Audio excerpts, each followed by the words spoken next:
Hello everyone, कैसे हैं आप सभी। मैं हूं आपका अपना निजी सलाहकार अमित राज शर्मा और आप देख रहे हैं यू द रियल। वीडियो के प्रारंभ में ही आपको बताना चाहता हूं कि अगर आप इस प्लान के एलिजिबिलिटी क्राइटेरिया और बेनिफिट की डिटेल को वर्ड बाय वर्ड समझना चाहते हैं तो वीडियो आपको मिलेगा लाइफ इंश्योरेंस प्लेलिस्ट में या वीडियो के एंड कार्ड में। पहचान के लिए थंबनेल आपकी स्क्रीन के ऊपर लगा दिया है। तो इसी बात पे वीडियो को लाइक करें, चैनल को सब्सक्राइब करके ऑल नोटिफिकेशन बेल को ऑन करें, क्योंकि चैनल पे प्रत्येक वीडियो आप ही लोगों के सुझाव, प्रश्न और कमेंट के अनुसार आती है और आगे भी ऐसा ही होता रहेगा। आज की वीडियो में हम क्या जानेंगे, Tata AIA life insurance smart value income plan से संबंधित हम जानेंगे सरेंडर वैल्यू कैसे निकाली जाएगी, रिड्यूस पेड अप पॉलिसी की क्या टर्म्स एंड कंडीशन है, किस तरीके से कैलकुलेशन होता है, लोन अमाउंट कितना मिल सकता है, उस पर रेट ऑफ इंटरेस्ट की कंडीशन क्या है। ठीक है जी। अब एक चीज़ क्लियरली बता देता हूँ, प्लान नया है तो बोनस का ट्रैक रिकॉर्ड हमारे पास अवेलेबल नहीं है इस प्लान से संबंधित। तो हम ब्राउज़र में जो फिगर दी गई हो उसी के बेस पे सारी कैलकुलेशन करते हुए समझेंगे। तो उदाहरण है, यहाँ पे 30 साल की उम्र है श्रीमान A की और ऑप्शन नंबर 1 वो ले रहे हैं और वो यहाँ पे कैश बोनस ऑप्शन नंबर 1 और जो मोड ले रहे हैं वो ईयरली ले रहे हैं। मतलब ये कि सालाना मिल जाएगा उनको कैश बोनस उनके बैंक अकाउंट में। इनबिल्ट इसके अंदर जो सब वॉलेट है उसका वो यूज़ यहाँ पे नहीं कर रहे हैं, ये मान के चल रहे हैं हम। 8 साल का प्रीमियम पेमेंट टर्म, 1 लाख रुपए का सालाना प्रीमियम पे किया जा रहा है। बेसिक सम अशोर्ड, मतलब कि जो डेथ के केस में जो सम अशोर्ड पेबल होगा वो 12,50,000 रुपए का होगा। गारंटेड मैच्योरिटी बेनिफिट का मतलब है कि सम अशोर्ड ऑन मैच्योरिटी वो 125% होगा 8 लाख का। 8 लाख क्या है, टोटल जो प्रीमियम पे किया गया है वो। तो ऐसे में 8,40,000 रुपए सम अशोर्ड ऑन मैच्योरिटी हो जाएगा, जो मिलेगा ही। ठीक है जी। तो अब ब्रोशर में एग्जाम्पल मिलता है, उसका स्क्रीनशॉट हम यहाँ पे यूज़ कर लिए हैं। आप वीडियो को कर लीजिए फुल स्क्रीन मोड पे। तो 4% की दर से 1 लाख रुपए पे करने पे 30 साल की उम्र, 8 साल का प्रीमियम पेमेंट टर्म, 15,500 रुपए का ये बता रहे हैं यहाँ पे लगातार कैश बोनस मिलेगा। अगर इसे ज़्यादा का मतलब 8% का रेट ऑफ रिटर्न अगर ये दिखा रहे हैं ब्रोशर में तो 31,000 रुपये सालाना यहाँ पे कैश बोनस मिल जाएगा। 40 साल का हमने यहाँ पे पॉलिसी टर्म लिया है। 1 साल का बोनस होता है 15,500, 40 साल का है पॉलिसी टर्म तो 6,20,000 रुपये आ गए। 15,500 में 40 का गुणा करने के बाद टोटल कैश बोनस का वैल्यू मैच्योरिटी तक अगर 31,000 रुपये सालाना मिलते हैं तो 12,40,000 रुपये का अमाउंट ये हो जाएगा। ठीक है, तो मैं कैश बोनस के बारे में यहाँ पे पता लग गया। मैच्योरिटी बेनिफिट क्या है, sum assured on maturity plus cash bonus. जो बैलेंस होगा सब वॉलेट में, वो कैश बोनस ले चुके होंगे तो वो होगा ही नहीं लिया होगा सब वॉलेट में ट्रांसफर किया होगा तो वो होगा जो कि इनबिल्ट है प्लान के अंदर। या फिर अक्यूमुलेटेड कैश बोनस, जो कि इस प्लान का ऑप्शन नंबर 2 है। अक्यूमुलेटेड नेम से आप समझ गए हैं कि बोनस इकट्ठा होता रहेगा, जो कि सरेंडर, डेथ या मैच्योरिटी पे ही मिलेगा।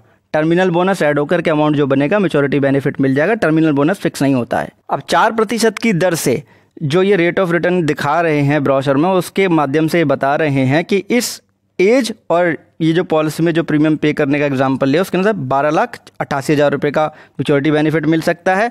8% की दर से 22 लाख से ऊपर का अमाउंट मिल जाएगा। 12,88,000 4% की दर से, 8% की दर से 22,09,000 रुपये का अमाउंट मैच्योरिटी बेनिफिट। अब श्रीमान A 8 साल प्रीमियम पे करने के बाद में पॉलिसी को करना चाहते हैं सरेंडर। सरेंडर का लेके एक टर्म है, अगर 2 साल लगातार प्रीमियम पे कर लिया है तो कोई भी इस पॉलिसी को सरेंडर कर सकता है। ऑप्शन नंबर 1 यहाँ पे लिया गया है कैश बोनस ईयरली मोड पे। तो ऐसे में सरेंडर वैल्यू क्या होगा, गारंटेड सरेंडर वैल्यू फैक्टर का गुणा कर दिया जाएगा। जितना हमने बेसिक प्रीमियम पे किया है उसमें से घटा दिया जाएगा सर्वाइवल बेनिफिट, जो till the date of surrender value की जो डेट है वहाँ तक मिल चुका है। अगर कैश बोनस नहीं लिया होगा ईयरली या मोड के थ्रू तो जो सब वॉलेट में अमाउंट गया होगा कैश बोनस का वो ऐड करके मिल जाएगा। 8 साल का यहाँ पे प्रीमियम पेमेंट टर्म है। 8 साल प्रीमियम पे कर लिया मतलब 9वें साल पे पॉलिसी को यहाँ पे सरेंडर किया जा रहा है। तो गारंटेड सरेंडर वैल्यू फैक्टर जो है वो 65% का हुआ। हर प्रीमियम पेइंग मोड के हिसाब से सरेंडर वैल्यू फैक्टर अलग अलग होता है। PDF आपको टेलीग्राम चैनल पे मिल जाएगी। तो हमें पता चल चुका है कि 65% जो है गारंटेड सरेंडर वैल्यू फैक्टर है। 8 लाख रुपए का प्रीमियम पे कर लिया है तो टोटल सर्वाइवल बेनिफिट कितना पे हो गया हमें 8 साल के अंदर 15,500 रुपये प्रति दर से अगर मिल रहा था तो 1,24,000 रुपये हमारा ये अमाउंट हो जाएगा। आप गुणा करके देख लीजिएगा, इतना ही आएगा। बैलेंस इन सब वॉलेट वो 0 होगा क्योंकि हमने लगातार यहाँ पे कैश बोनस लिया है। ये चीज़ आपको यहाँ पे क्लियर हो चुकी है। तो 8 लाख का हम 65% निकालेंगे और उसमें से 1,24,000 रुपये को हम यहाँ पे घटा देंगे। सब वॉलेट का जो बैलेंस है कैश बोनस के रूप में वो 0 है, ये हम लोग जानते हैं। 8 लाख का 65% निकालेंगे 5,20,000 आ जाएगा। 1,24,000 को उसमें से माइनस कर देंगे तो 3,96,000 रुपये यहाँ पे गारंटेड सरेंडर वैल्यू निकल के आ गई। अगर ऑप्शन नंबर 2 यहाँ पे लिया जाएगा अक्यूमुलेटेड कैश बोनस के रूप में गारंटेड सरेंडर वैल्यू क्या होगी, again guaranteed surrender value factor का आप गुणा कर देंगे टोटल पेड प्रीमियम में। ओके जी, और जो अक्यूमुलेटेड जो बोनस होगा वो यहाँ पे ऐड हो करके जो बन जाएगा सरेंडर वैल्यू वो मिल जाएगा। ठीक है जी। अब बात आती है कि रिड्यूस पेड अप पॉलिसी कब होती है।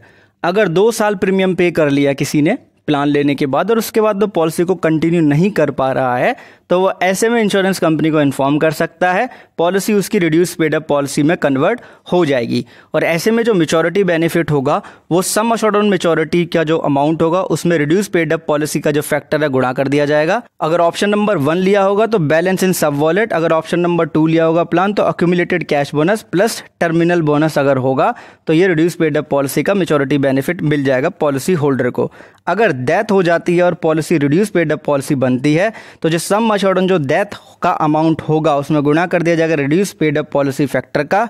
बाकी जो बैलेंस इन सब वॉलेट है जो कि ऑप्शन नंबर 1 के केस में होगा, राइट, अगर कैश बोनस कैश के रूप में नहीं लिया जा रहा होगा, सब वॉलेट में ट्रांसफर होगा वो accumulated cash bonus plan number option number 2 के केस में, बाकी टर्मिनल बोनस ऐड होकर के मिल जाएगा। अगर लाइफ प्रोटेक्ट ऑप्शन को यूज़ किया होगा तो सम अश्योर्ड ऑन डेथ मिलेगा, बाकी जो प्लान नंबर ऑप्शन नंबर 1 या ऑप्शन नंबर 2 जो भी चूज़ किया उसके अनुसार बोनस और टर्मिनल बोनस ऐड होकर मिल जाएगा। अब रिड्यूस पेड अप पॉलिसी का जो फैक्टर होता है आपको पता है, जितने नंबर ऑफ प्रीमियम आपने पे किए उसको आप डिवाइड कर देंगे जितने नंबर ऑफ प्रीमियम पे करने थे during the premium payment term. अब ये लाइफ प्रोटेक्ट बेनिफिट है क्या, मतलब कि इसका सिंपल सा कहना ये है कि अगर आप प्रीमियम नहीं पे कर पा रहे हैं, आपकी जॉब चली गई है, लॉस ऑफ इनकम हुआ है, उस केस में भी आपका लाइफ कवर यूं का तो बना रहेगा। उसके लिए बस जो मोर्टेलिटी चार्जेस होंगे वो लगेंगे। जैसे कि बहुत सा होता क्या कि पॉलिसी रखा, चालू किया, उसके बाद में प्रीमियम नहीं पे कर पाया और रिवाइवल पीरियड चालू हो गया, तो रिवाइवल पीरियड में क्या होता है कि जो डेथ कवर होता है पूरा नहीं बैठता है। ठीक है, तो लेकिन अगर आपने लाइफ प्रोटेक्ट बेनिफिट लिया होगा तो जो ऐसे में जो बेनिफिट होगा डेथ बेनिफिट वो पूरा बना रहेगा। मोर्टेलिटी चार्जेस का जो PDF होगा वो आपको टेलीग्राम चैनल पे मिल जाएगा। सरेंडर वैल्यू का 80% तक आप लोन ले सकते हैं।